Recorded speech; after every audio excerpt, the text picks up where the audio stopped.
Imagine this. You can live a healthy, vital, energetic life well past the age of 100. How close are we? Well, science is close to giving a second century of life to everyone through everything from radical cutting-edge technology to simple changes in how you eat.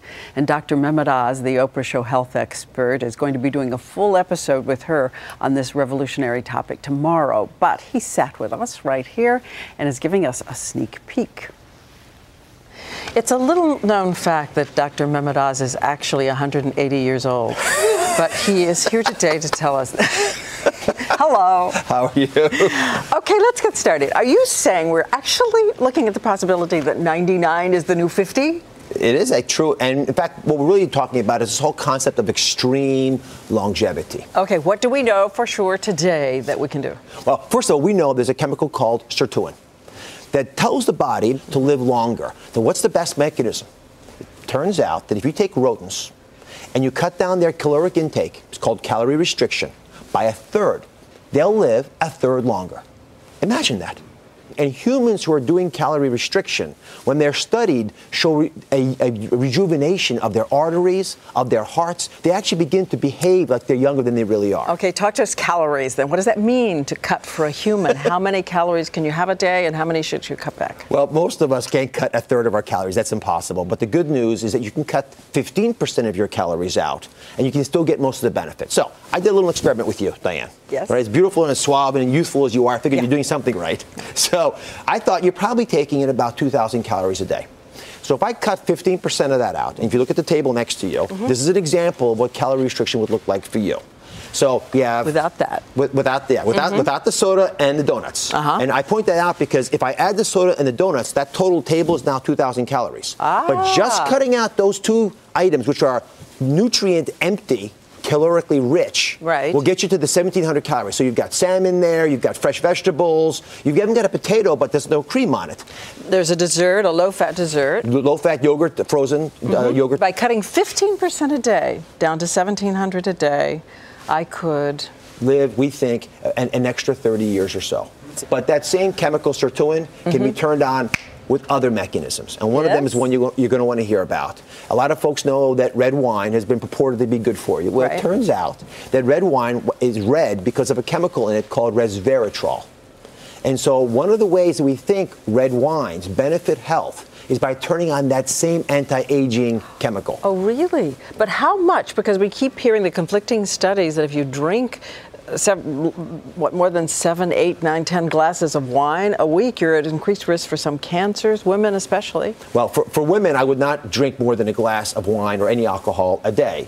And for men, you can get a little bit more than that. Pills of resveratrol make more sense. But again, I want to warn everybody that we don't have a ton of information about this. In humans, we're not going to for another few decades. But taking proactive steps today could give us that extra longevity. Okay, in the near future, big breakthroughs in living longer. So the big deal for me is to move even beyond things you can do for yourself and talk about what technology can offer to us. I want you to come over. I got a little secret for you. All right. So on this table, we did a little science experiment. And we're talking here about tissue regeneration. So imagine that you're a classic car, right? And a part of you breaks. You don't want to discard the car. What you really want to do is fix the broken parts. So what does that look like to you? It looks like an ear. It looks like a styrofoam ear. You can hold it. It won't bite you. Does it feel sort of solid? Yeah, very solid. Right. So this is actually a mold for a human ear. So if you're a GI injured in war, or you had frostbite and lost your nose, we could actually re-engineer cells. So we take your blood, add it to the mold, and your cells will begin to repopulate this and make you a new ear. This is being done now. Being done today. It's actually been implanting for bladders. There's lots of different organs we can begin to replace. But this is the first generation. What I'm about to show you now will really blow your mind. And this is the example. If you hold this, this is a scaffold of an artery made from pig tissue. Right? Now, if I take that, you can see through, you can use it as a straw. So if I take that and I add a little bit of your cells to it, your blood, and then I put it into a pump so it actually is feeling the pressure that an artery would feel, I can make you a new artery. You see pulse in there? No kidding. And look at this. This is the same technique done with a valve. And if you look from up top here, take a look from up top, you can see the valve open and close.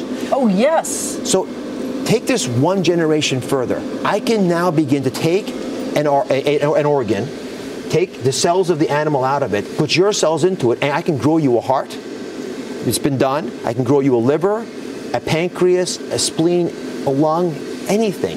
And this technology for recreating organs for us is going to give us that booster rocket into the second century of life. So if calorie restriction and new insights about how chemicals like resveratrol could turn on systems for anti-aging in your body fail, and something breaks, you can replace it. Replacement parts when your warranty is getting a little old. And how soon, realistically, before you think a pancreas or something complicated like a liver could be ready for replacement, your own cells? Single-digit years. And that's the big breakthrough. It is increasing so rapidly. When I went down to the Wake Forest Regeneration Lab, which is where all this material came from, it absolutely blew my mind. And the other person's mind that blew actually is Oprah's.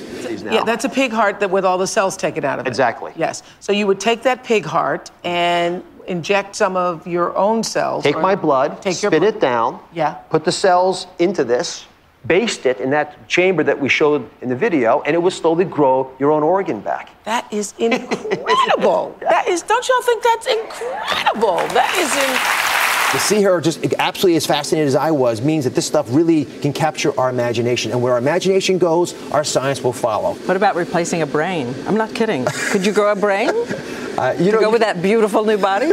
You could probably grow parts of the brain. So, for example, we could cure Parkinson's or memory loss or spinal columns. But, Diane, you are who you are. And I don't know if you want to have a new infrastructure for that. You probably want the software that you've accumulated. All right. Well, you're going to do more with Oprah tomorrow. We've got lots of cool stuff. We're going to do hyperbaric oxygen, infrared sauna baths, lots of cool things about extreme longevity. It is here. It is now.